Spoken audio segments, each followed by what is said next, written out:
నమస్తే అమ్మా. నమస్తే అమ్మా. అమ్మ, ఈ కాలం చదువులకి, హ్మ్.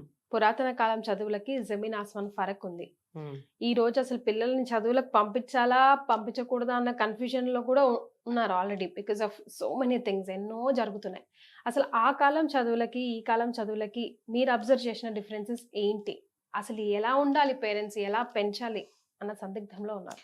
చదువులు, పేరెంట్స్ 2 కలిపి అడుగుతున్నారు మీరు. ఆ! మరి 2 వాళ్ళతో ముడిపడి ఉన్నాయి కదమ్మా! ఇప్పుడు చదువులు ఎలా ఉన్నాయి?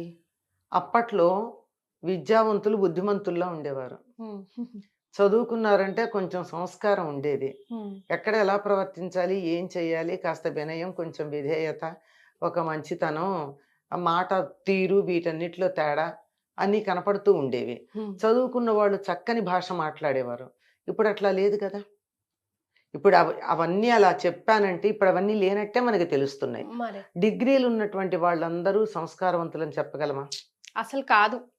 తర్వాత కొన్ని సందర్భాల్లో చూస్తే అయితే. చూస్తే కాదు. హ్మ్. అస్సలు కాని దానికి దీనికి సంబంధం లేదు. హ్మ్. డిగ్రీ ఉండి కూడా సంస్కారం ఉంటే ఉండొచ్చు. యెస్. కానీ డిగ్రీ ఉన్నందువల్ల సంస్కారం ఉంది అనైతే గట్టిగా చెప్పలేం. యెస్. కాస్త వినయ విధేయతలున్నాయా అంతకంటే చెప్పలేం. ఏమన్నా జ్ఞానం ఉందా పోనీ? ఇంత అహంకరిస్తున్నారంటే వీళ్ళ దగ్గర ఏమన్నా తెలివితేటలున్నాయా? అది లేదు. ఇప్పటి చదువులన్నీ చిలక చదువులు. చిలక పలుకులు. హ్మ్. చిలక ఏ రకంగా అయితే ఏ అక్షరం నేర్పిస్తే అదంటుందో, రండి అని నేర్పిస్తే ఇంటికొచ్చిన వాళ్ళందరినీ రండి అంటుంది. హ్మ్. దానికి పొండి అని నేర్పిస్తే ఇంటికొచ్చిన వాళ్ళందరినీ పొండి అంటుంది. దానికర్థం తెలీదు. హ్మ్. అంతే కదా! అంతే అమ్మా. కనుక ఇప్పటివన్నీ అట్లాగే ఉన్నాయి. కొంతమంది బట్టి పట్టి చదివి పాస్ అయ్యేవాళ్ళున్నారు. అట్లా కాకుండా ఇదిగో ముక్కు ప్రశ్న, నొక్కు ప్రశ్న అని జెప్పి ఇలా వేసుకొని ఏబీసీడీలు టిక్కులు కొట్టి ఇంపార్టెంట్ క్వెషన్స్. ఇంపార్టెంట్ క్వెషన్స్ కాదు. మాక్సిమం పరీక్షలన్నీ మీకు ఆ! మల్టిపుల్ చాయిస్‌లో ఉంటున్నాయి గదా! హ్మ్. వీడి అదృష్టం బాగుంటే వాడు కొట్టిన టిక్కులన్నీ కరెక్టొచ్చి బాగానే మార్కులు మార్కులొస్తున్నాయి. రావచ్చు. హ్మ్. వచ్చినంత మాత్రాన వాళ్ళకొచ్చా? హ్మ్. ఎందుకంటే ఇప్పుడు చదువుల్లో చాలా వరకు అంటే అన్నీ 100కి 100% అని చెప్పలేను. చాలా వరకు పునాది లేని భవనాలు లాంటివి. హ్మ్. పేక మేడలు లాంటివి. ఎప్పుడు కూలిపోతాయో తెలీదు. హ్మ్. అందువల్ల చదువుకి, వ్యక్తిత్వానికి లేక వాళ్ళకుండేటటువంటి ఆహ్, సంస్కారానికి, నాగరికతకి ఎటువంటి సంబంధం సంబంధం. లేకుండా ఉన్నాయి. అవును. అందువల్ల మీరిందాక ఒక మాట అన్నారు. తల్లిదండ్రులు ఆలోచిస్తున్నారు చదివించాలా వద్దా అని. నిజంగానేనేమో అనిపిస్తోంది. చదివించవసరం లేదా? ఇంట్లో కూర్చోబెట్టి 4 ముక్కలు నేర్పుకున్నా సరిపోతుందా?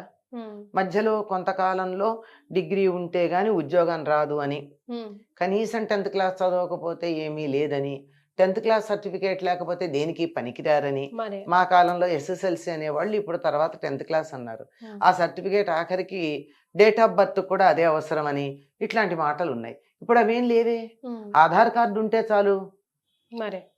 డేట్ ఆఫ్ బర్త్ ప్రూఫ్‌కి ఆధార్ కార్డ్ చాలు. చాలు. కదా! హ్మ్. అదొకటి ఉంటే నీ ఐడెంటిటీ నీకు తెలుస్తోంది. హ్మ్. ఇంకా మిగిలినటువంటివేమీ లేకుండా అవుతున్నాయి. చదువుకి, వారి యొక్క జీవనోపాధికి, వాళ్ళు చేసేటటువంటి వృత్తికి, వ్యాపారానికి సంబంధం లేకుండా తయారైంది. ఈ అలా లేకపోతే కూడా మనకొచ్చే సమస్యేం లేదమ్మా. హ్మ్. కాకపోతే వచ్చిందల్లా ఏమిటంటే, అస్సలు ఏమాత్రం ఆహ్, ఏమంటారు ఎటికసీ యెస్. అది కూడా లేకుండా అరే! తయారవుతున్నారు. అంటే మీరు చదువుకున్నారు, నేను చదువుకున్నాను, అందరం చదువుకున్నామమ్మ. కానీ ఫ్యామిలీ ఎమోషన్స్, ఫ్యామిలీ రెస్పెక్ట్ ఏమనంటే మేము చదువుకున్నాం, మేము అది చేయాలా, ఇది చేయాలా అనేస్తున్నారు ఆడపిల్లలు కూడా. ఈ మధ్య ఇంకా ఆడపిల్లలే ఎక్కువ చేస్తున్నారనే చెప్పాలి. మనం ఏ నంబర్ ఆఫ్ సిట్యుయేషన్స్ ఎగ్జాంపుల్‌గా తీసుకోవచ్చు. అంటే మనం చేసిన పొరపాటు ఎక్కడుందంటేనమ్మా, మా మగపిల్లలు చదువుకుంటారు, ఉద్యోగాలు చేస్తారు, సంపాదిస్తారు, వాళ్ళ మాట అందరూ వినాలంటే అభిప్రాయాలు పిల్లలకు కలిగించేసాం. అందుకని ఆడపిల్లలు ఏమంటున్నారు, మేము చదువుకుంటామన్నారు, చదువుకుంటున్నారు. మేము ఉద్యోగాలు చేస్తామన్నారు, చేస్తున్నారు. మేము చదువుకుని ఉద్యోగాలు చేసేప్పుడు వాళ్ళతో సమానం గనక మేము కూడా ఇంటి పని ఎందుకు చేయాలని అంటున్నారు. హ్మ్. అందువల్ల ఈ అభిప్రాయం పోగొడితే తప్ప మనం బాగుపడం. హ్మ్.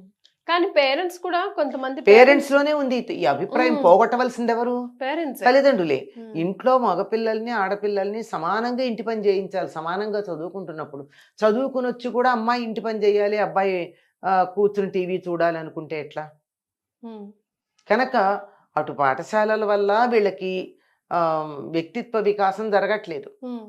మంచి చెడు తెలియట్లేదు. ప్రవర్తన తెలియట్లేదు. వ్యవహార శైలి తెలియడం లేదు, ఉమ్, బిహేవియర్ లేదు, ఎటికసీ లేదు, కల్చర్ లేదు, మేనర్స్ లేవు. లేవంటే వాళ్ళకెవరు చెప్పలా.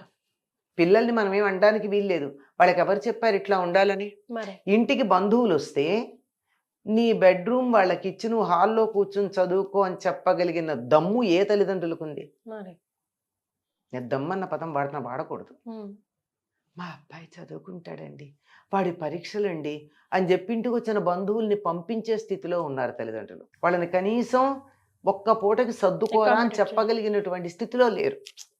అసలు నో లేదు, అడ్జస్ట్మెంట్కి అయితే ఈ రోజుల్లో తావే లేదమ్మా. సర్దుబాటు మనం- అన్నది తెలియదు. ఇది మనకి పాఠశాలల్లో నేర్పే అవకాశం లేదు, ఇంట్లో నేర్పటం లేదు. ఉమ్, పోనీ పాఠశాలలో ఎవరన్నా నాలాంటి చాదస్తపు ఉపాధ్యాయులుండి కొంత ప్రవర్తన వాటి గురించి చెప్దామంటే మిమ్మల్ని పాఠం చెప్పమన్నాం కానీ ఇవన్నీ ఎవరు నీతి చెప్పమన్నారు అంటున్నారు. ఉమ్. ఎవరు? ఆ పేరెంట్సే అంటున్నారు మరి. పేరెంట్స్ అంటున్నారు, పాఠశాల యాజమాన్యం కూడా అంటుంది. చదువులకి వ్యక్తిత్వానికి సంబంధం లేకుండా తయారైపోయింది. ఉమ్, అందువల్ల చదువుల వల్ల వీళ్ళకి రాదు. ఒకప్పుడు కనీసం తెలుగు, హిందీ, ఇంగ్లీషు పాఠాల్లో అయినా కొన్ని పాఠాలు ఉమ్, మంచితనం, మేనర్సు వీటి గురించి ఉండేవి. ఉమ్, ఇప్పుడు అవి కూడా లేదుగా, అక్కడ కూడా లేవు కదా. ఒక చిన్న నీతి కథ ఒకటి ఉండేది, అమ్మా. ఇవి లేవుగా. ఇవన్నీ లేనప్పుడు ఈ కాలం పిల్లలు సరిగ్గా ప్రవర్తించలేదు అని వాళ్ళని మనం నిందించే అవకాశం ఉందా? ఉమ్, లేదు కదా. లేదు. అందుకని మనం చేయగలిగింది ఏం లేదమ్మా. జనరల్గా మన కల్చర్ ప్రకారం అయితే మగవాళ్ళు జాడు డస్టింగ్ చేయడానికి పనికిరారు అనుకుంటాం, ఉమ్, ఉమెన్నే చేయాలనుకుంటాం. ఉమ్. కానీ నేను చదువుకున్నాను, నేను నీకు సమానంగా సంపాదిస్తున్నాను, ఆ మాటకు వస్తే నీకన్నా ఎక్కువే రూపాయి సంపాదిస్తున్నాను అనే ఆడవాళ్ళకి మనం చెప్పే సమాధానం. మొట్టమొదటి మాట, అతను నేను చెయ్యను అనకూడదమ్మా. ఉమ్, చీపురు మగవాడు పుచ్చుకోకూడదని ఎక్కడుంది? ఉమ్. ఎక్కడ శాస్త్రంలో రాస్తుందా? జనరల్గా అంటూ ఉంటారు కదా అమ్మ, అంటారు. పెద్దవాళ్ళు. అది నేననేది. ఎప్పుడైతే ఆడవాళ్ళు మగవాళ్ళు వాళ్ళ ఇంటి పనులని విభజించుకున్నారో, ఉమ్, బయటికి వెళ్ళి సంపాదించుకురావడం అతను, ఇల్లంతా మేనేజ్ చేయడం ఇవిడు పెట్టుకున్నారో, ఆ డివిజన్ ఆఫ్ లేబర్ ఉంది గనక అక్కడ సరిపోయింది. ఎప్పుడైతే అతని సంపాదన అన్నది అమ్మాయి మొదలుపెట్టిందో ఇంటి పని అతను చెయ్యొద్దా? ఉమ్, చేసేటప్పుడు ఏదైనా చేయాల్సిందే. ఉమ్, మీరు బయట చూడండి, మరి పెద్ద పెద్ద సంస్థలన్నింటిలోనూ పనిచేసేవాడు మగవాళ్లే చిమ్ముతారు. ఉమ్, పూర్వకాలం మా ఇళ్లల్లో పాలేళ్లే గుమ్మాలు చిమ్మేవాళ్ళు మగవాళ్లే ఉండేవారు. ఉమ్. చిమ్మకూడదని ఎక్కడుంది? ఇల్లు కడిగించుకుంటే మగవాళ్లే వచ్చి కడుగుతారు, అవునా కాదా? Yes.